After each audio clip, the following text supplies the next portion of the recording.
Hey guys, and welcome to another brand new video. In this video, we actually have some pretty big news over here where it seems like PlayStation has pretty much made history at this point. We also have some really cool game stories too as well, some more Harry Potter news, some other brand new game leaks, and everything else in between. And we just want to go talk about some overall huge sales numbers and everything else kind of going around in the ecosystem. So we got some pretty cool stuff. We have some pretty cool numbers. We have some pretty cool flow charts too as well to get to highlight for you guys. I hope you guys all sit back, relax, and enjoy. And I appreciate you guys all so much for watching here in the first place. So make sure you guys are subscribe with the notifications on. We got that Twitter and Twitch written down below. Target, Amazon links too as well. Go pick up your consoles.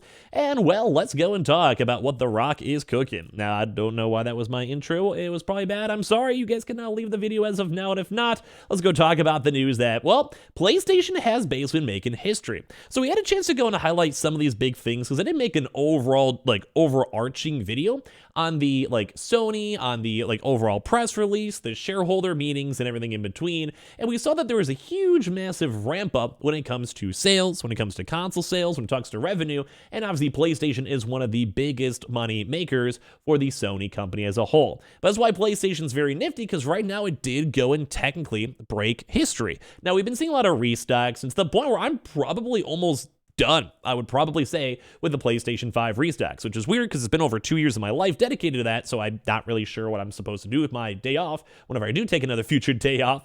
But when it comes to this, it's crazy because they did hit $8.8 billion. So we got to highlight this before, but I just want to double push this. $8.8 billion is ridiculous. That is so much money in the holiday of 2022. And this is right after I head off the press, where Microsoft actually had console sales decline and also said that Xbox was not doing as hot. Game Pass subscribers went down, on overall Xbox console sales also went down. Everything in between, it just wasn't really, well, that good. But PlayStation is basically the undeniable market leader among the big three and just reported the best ever PlayStation earnings of all time, shattering previous records. So Sony asserts its dominance on the video games market with the best ever quarter in PlayStation literal history. So basically, this is actually nice too, because a lot of the values we had before were in, the yen, which is a little bit harder. So basically, they followed and convert these numbers from the yen to USD based on Sony's average conversion rates. And then PlayStation delivered record-breaking results in holiday 2022 during the Q3 fiscal year period. Sony made nearly $8.8 billion from its PlayStation gaming ecosystem. The stellar results show the entire PlayStation platform firing on all cylinders and include full game sales, subscription services, and hardware, which make a significant portion of quarterly earnings. And then Sony's fusillades of PS5s during the holiday quarter helped skyrocket the console earnings past $3 billion. So you guys can have a nice little look over here on the chart. Just look at how huge this was, and this is even bigger than the 2020 launch. So don't forget, the consoles, PlayStation, Xbox, originally launched as of right here, and you guys can see this actually topped over the holiday launch period. That is ridiculous. That is so high. That is so good. I am proud. Geez. So you got to go and see. We also had certain lulls. It's interesting too, because this also kind of correlates to what I kind of remember in terms of restocks and big Walmart, Target, Amazon events that happened throughout the past few quarters. Because I do kind of remember Q1 as of last year being awful. The start of this 2020 was awful. It was a very dry, barren period. There just wasn't that stock. It was really rough. And it kind of goes to show that the revenue was true. They just really weren't making and selling consoles. While in the middle of the year wasn't as bad, but there was still a shortage, quote unquote, and we're still worried about that, quote unquote. And this is why I think everyone has a chance now to have the consoles, and also why scalping went down and body went down and everything in between, because we basically had, well, this. It went down. It's great. It's fantastic. It's at $8.7 billion. And like I said, if you want to compare it to the prior year, it's, well, doing pretty good off of that, alpha initial launch.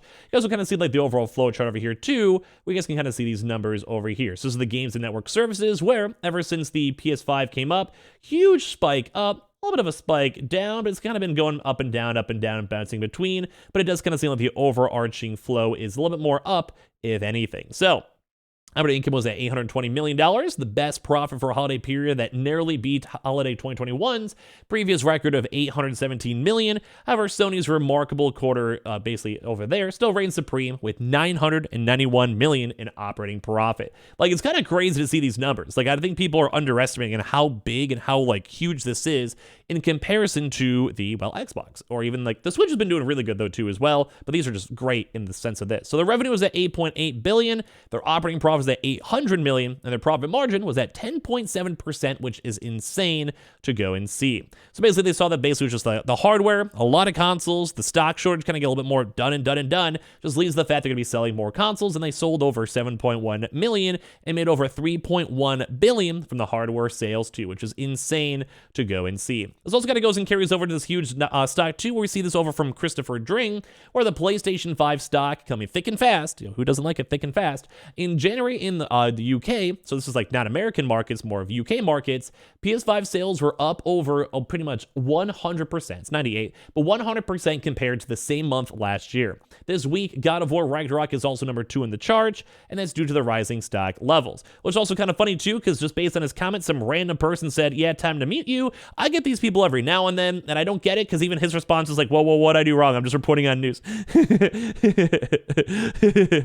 like when I would do like an Amazon restock video, or like just a general restock video, and then it'd be like 8 hours later, so like the stock like clearly would sell out, and someone's like, this guy's a liar, and I'm like, no, bro, you're just really late, it's not my fault, don't blame me, I'm just here, I'm just reporting the news, it's not my fault. So basically, at the end of the day, like, we're breaking history. PlayStation hit one of their highest quarters literally of all time ever.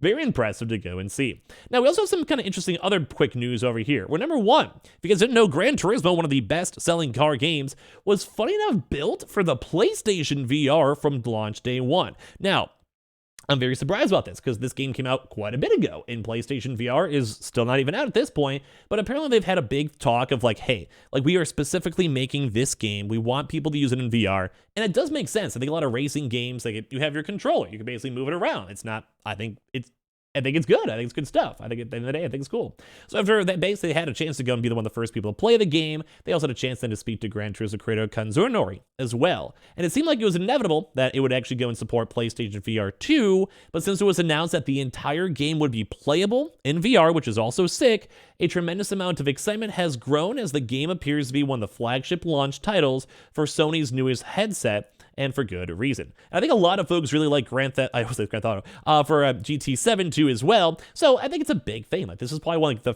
for good first party game besides Horizon that's available. Like imagine God of War Ragnarok on console and on VR at the same time. Would be pretty cool. So basically, they are saying that this was basically at the end of the developing the GT Sport. They started on GT7, and their intent was that we would make the entire game playable in PlayStation VR 2. So this is like their goal from the start. Like it just kind of shows us like how smart and how forward thinking they are. They're like, yeah, it's gonna come out in 3-4 years. You want to start making for it? You want to work on it? You want to be involved? And they're like, yeah, probably sure. Why not? I'll help out in sales and make our game company look great. Why not? So Nativeville basically does go and support 4K 60. But when you set targets like that, you also naturally end up supporting things like VR as well.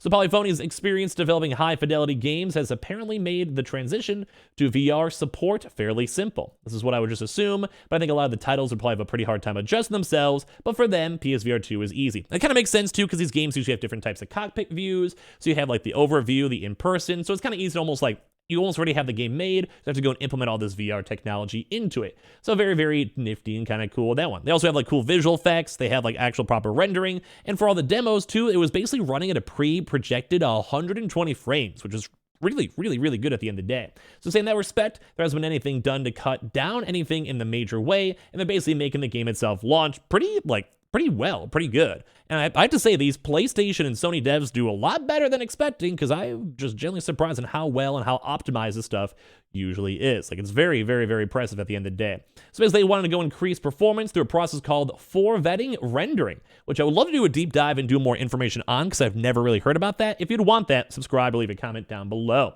Basically, it was made possible by the eye tracking technology inside the PSVR2 headset, and it was apparently a rather straightforward thing for Polynomy Digital to implement. So this is something that we've really done by the book. You have the resolution of the rendering at the center of your eyesight very high, as opposed to the peripheral area around the focus of vision, which is rendered at a slightly lower resolution. So this is cool. Like, they're basically just going and talk about how well the driving experience, how good it is on VR, and everything in between. Now, a little bit of a slight Hogwarts Legacy spoiler. Apparently, they actually now have the campaign leaked is around 15 to 20 hours. And if you guys want to do all the side quests, which apparently the side quests have been very like a big integral part of the game, they'd be running like 60 to 70 hours. So the game is looking a lot bigger, seeming a lot bigger, and going a lot, well, bigger as well. And I think this is very cool to see. Now, last there was a big Dragon Age gameplay that was leaked. I don't think I want to show it. I did see the report on it though. In case you guys are sticking up with Dragon Age, you guys can maybe go Google it and check that out. I just don't want to get a DMCA takedown, but it looked kind of nifty. That's all I can kind of say. But guys, I appreciate you guys all so much for watching. Make sure you guys are subscribed with the notifications on. Give me your thoughts and comments on the video, on everything, on the news, all that good stuff. And I appreciate you guys all so much for watching here in the first place. And make sure you guys check out the Target links, Amazon links, and everything else in between. And you guys are all lovely and beautiful in the first place.